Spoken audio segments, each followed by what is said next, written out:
Hello students, now welcome back after the exam, right? After the online test, and now we have discussed earlier the few of the chapters you know very well. The first is the turning force, dispersion of light, sound, and modern physics. All the four chapter completely finish हो चुके हैं, you know very well, and but बहुत small section we have discussed about the refraction at plane surface. Only for the purpose of to cover the small section of this refraction at plane surfaces, to explain properly the chapter is dispersion of light. So now we are going to extend the summer time also. So I think we have decided to think कि इस chapter को complete करें और जितना maximum हो सकता है उतना पोर्शन हम कंप्लीट कर दें. तो रिफ्रैक्शन एट प्लेन सरफेस, आपको बाय द वे इतना भी you have no very well about the idea कि लॉकडाउन के रीज़न से हम लोगों ने पहले उस सेक्शन को कंप्लीट करना पसंद किया है कि जिससे आप जिसकी लर्निंग इजी हो, जिसका लॉजिक इजी हो, जिसमें कॉन्सेप्चुअल कम आए, जिसमें न्यूमेरिकल पोर्शन कम हो, उस पोर्शन को हमने सोचा कि पहले वो पोर्शन आपको सामने कवर अप कर दें. So that dispersion of light में कोई न्यूमेरिकल पोर्शन नहीं है.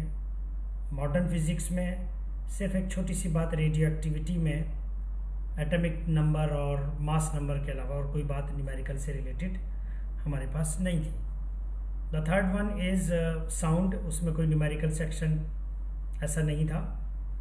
एक छोटा सा पोर्शन आता है speed equals to distance upon time, तो वो हमने ठीक है आपसे बात नहीं करी. मैक्सिमम उस तरह के पोर्शन को लेकर के कोशिश की जा रही है ड्यूरिंग दिस लॉकडाउन पीरियड कि जितना आप मिनिमम ब्रेन यूज़ करके विदाउट एनी स्ट्रेस वो काम आप फिनिश कर लें. अभी जो we are going to start about the refraction of light through a plane surface, इसको कंप्लीट करेंगे, ठीक है. और अगर I don't know what happen exactly in the future, but अगर क्लासेस रेगुलर नहीं होती हैं तो फिर हमें टफ सेक्शन भी ये ऑनलाइन वीडियो की फॉर्म में कन्वर्ट करना होगा, ठीक है. अब कोई प्रॉब्लम नहीं है, टेक्नोलॉजिकली हम इतना डेवलप्ड हो गए हैं कि आपसे इस तरह से बैठ करके सामने बात भी कर सकता हूँ, और अगर हमें कभी नीड होगी तो will discuss online on zoom online. But अभी मैं जूम ऑनलाइन पर ज़्यादा बिलीव इसलिए नहीं करता हूँ कि वीडियो अगर हमारी स्ट्रॉन्ग है, पावरफुल हैं और आपको समझ में आ रहा है, बुक आप सामने रख कर के बैठे हैं, तो I think there is no problem. So इसको हम लेकर के चल रहे हैं अगेन रिफ्रैक्शन ऑफ लाइट के लिए. और एक बार और पहले जो उसमें पढ़ा था refraction of light through a plane surface, उसको हम रिवाइज कर लेते हैं, ठीक है. Now come to that particular section. We have already discuss about you know the first about what exactly the meaning of refraction, what exactly the meaning of the refraction of light. We have discussed the factors affecting due to the refraction, denser और rarer medium की बात हुई थी, optically denser, and cause of refraction, refractive index we have already discussed कि आखिर किस point, ऐसे वो कौन से पॉइंट है जिसके रीज़न से रिफ्रैक्शन होता है और किन का इफेक्ट पड़ता है. तो उसमें कुछ पॉइंट्स हमारे पास थे. Nature of the material of the medium, density of the medium, density ज़्यादा है या डेंसिटी कम है उतनी ही लाइट डाइवर्ट होगी फ्रॉम टुवर्ड्स, कहना चाहिए टुवर्ड्स नॉर्मल और away from normal, depends upon the densities of the medium. The third one is nature of the medium in which its place. Okay, जिस मीडियम में हम इसे रख रहे हैं वो उसकी नेचर क्या है. कलर और वेवलेंथ ऑफ लाइट, जो लाइट अप्लाई कर रहे हैं उसकी वेवलेंथ कितनी है, decrease with increase in the wavelength. तो ये पॉइंट हमने आपसे पहले डिस्कस किए थे. उसके बाद आपको ये भी बताया था कि फ्रीक्वेंसी तो सेम रहती है जब लाइट रे एक मीडियम से दूसरे मीडियम में पास होती है, फ्रीक्वेंसी इज़ ऑलवेज सेम. तो एक रिलेशन हमारे पास यहाँ निकल कर आ गया था, ठीक है. और उसकी भी बात अभी हमने ज़्यादा डेप्थ में नहीं गए थे डिस्कस अबाउट. यहाँ से मैं आपको कंटिन्यूशन में लेकर के चलूँगा और एक बार फिर अपने तरीके से एक्सप्लेन करूँगा, not exactly as per the book. तो लॉज ऑफ रिफ्रैक्शन में you know very well about the first law, the incident ray, the normal and the refracted ray lie on the same plane and at the same point. That is the first law. Second law, you know very well, मैंने कहा था for the two given media the ratio of sine of incident angle to the sine of refracted angle is always a constant. अब यहाँ से मैं अपने तरीके से आपको आगे की बात बताने की कोशिश कर रहा हूँ. Refractive index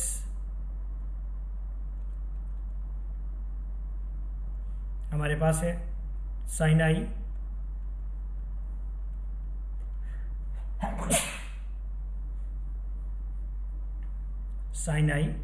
upon sine are,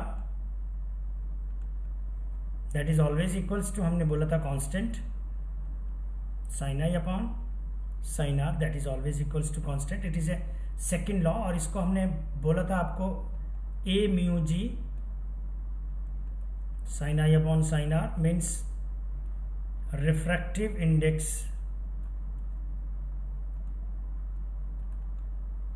of glass with respect to air. The refractive index of glass with respect to air, a mu g, that is equal to sin I upon sin R.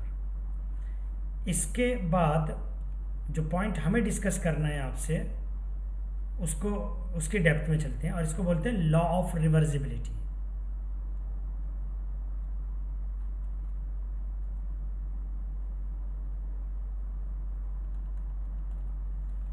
Law of reversibility क्या है जरा देखते हैं. एक diagram फिर से बनाते हैं जिससे रिलेटेड अभी तक आपने पढ़ा है और साथ ही साथ मैं समरी भी बनाता चला जाऊंगा.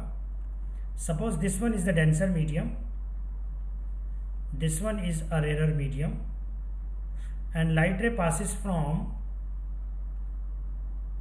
rarer to the denser medium. That part is I, that part is R, angle of incidence and angle of refraction. तो अभी आपने जो पढ़ा that is the sin I upon sin R is called A mu g, refractive index of glass with respect to air. Law of reversibility क्या है इसको समझ लें पहले आप, इसके लॉजिक को क्लियर करें. इनिशियली लाइट रे passes from rarer to denser,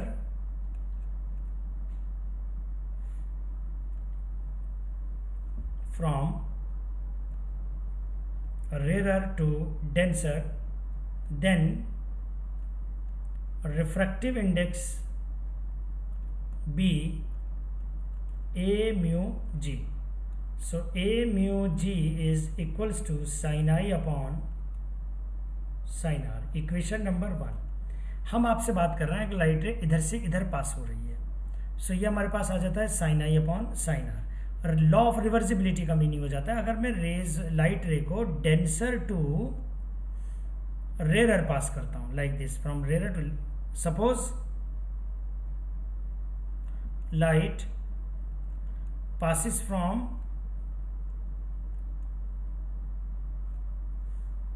denser to rarer,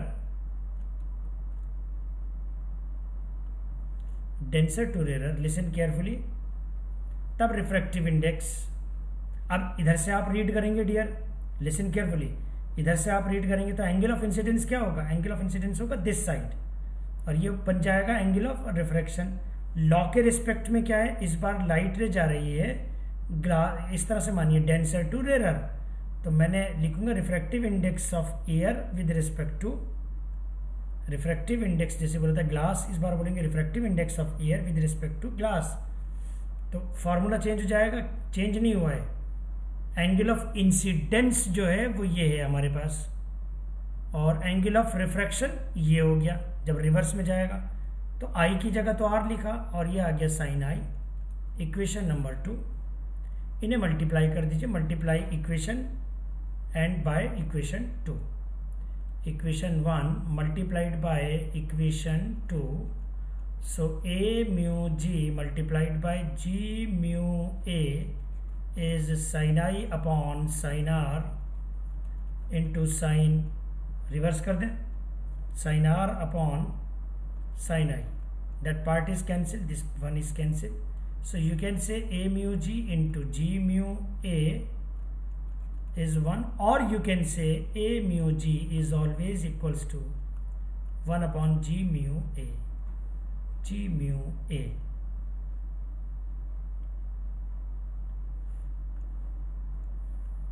ये हमारे पास आया, that is called law of reversibility.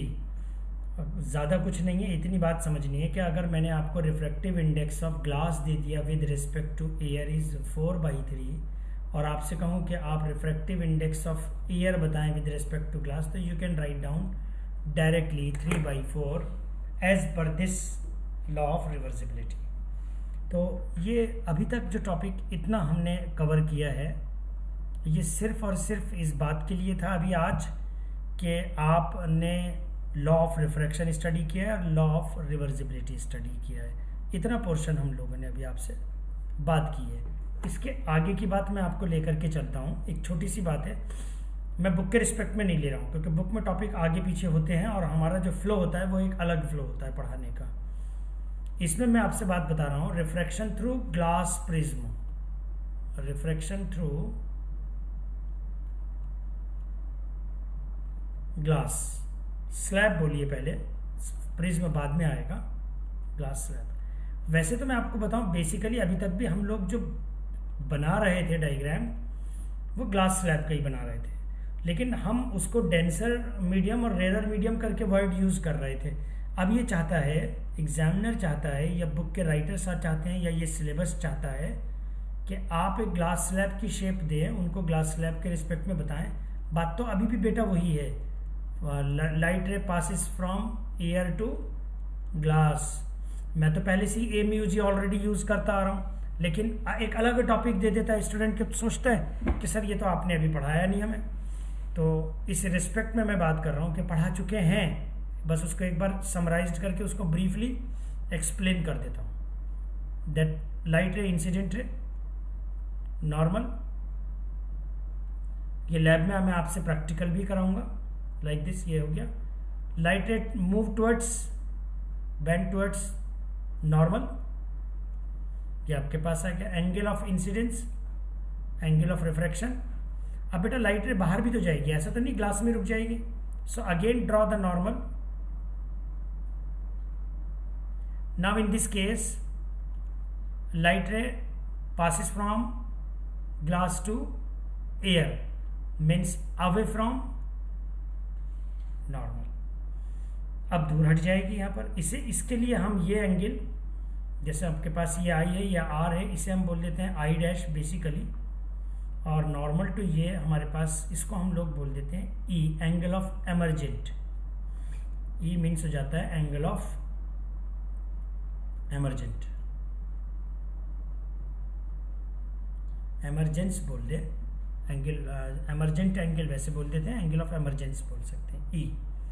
Basically बहुत इंपॉर्टेंट पॉइंट है कि सारे टीचर इस टॉपिक को पढ़ाते तो रहते रहे, ये नहीं बताते कि सर रिफ्रैक्शन से होता क्या है। बेसिक फंडामेंटल जो आपने पढ़ा है ना, हो क्या रहा है, कोई बहुत बड़े काम नहीं हो रहा है। कैसे फिगर शो कर रहा है अपने आप में कंप्लीटली। लाइट रे आ रही है एक पर्टिकुलर डायरेक्शन में, लाइक दिस। अगर ये मीडियम नहीं होता, suppose that medium is not available, तो लाइट रे इस पाथ पर एज इट इज कंटिन्यूएशन में जाती है। When you place a medium और डेंसर टू द एयर, तो लाइट रे रिफ्रैक्ट हुई, अपने पाथ से हटी। लाइट तो लेकिन जा तो अब भी रही है ना, एज इट इज पास हो रही है ना। पता है क्या चेंज होता है? चेंज होता है बेटा उस लाइट का पाथ। अगर नहीं होता ये glass slab, then light ray will move follow to this path, but अब किस पाथ पे फॉलो कर रही है? इस पाथ पर। तो एक बार अगर हम आंख बंद करके सोचें कि what exactly the phenomena of refraction. तो बेटा बस कुछ नहीं है, एक लाइट रे इस पाथ पर जाती, हमारी मर्जी से अब हमारे अकॉर्डिंग वो अब इस पाथ से जा रही है, पास अब भी होगी। तो we can change the path of the light using of place the medium denser to the previous or rarer to the previous so that we can change the path of the light ray exactly। इतना सा काम है। Light रे यहाँ से जानी थी, हमने कहा नहीं नहीं नहीं आप यहाँ से नहीं जा सकते, आप इधर से जाइए। उसके लिए करो कुछ करिए, क्योंकि लाइट इज प्रॉपर्टी बचपन में पढ़ के आए, light travel in a straight line. तो लाइट तो ऐसी जाएगी, वो कह रहा मैं नहीं जाने का। हमने कहा हम ठीक है अभी बताते हैं आप कैसे नहीं जाएंगे। Just place the refractive index, एक हमने ग्लास स्लैब प्लेस कर दिया, लाइट का पाथ चेंज हो गया। तो बेसिकली काम कर रहा है उसके पाथ को चेंज करने के लिए।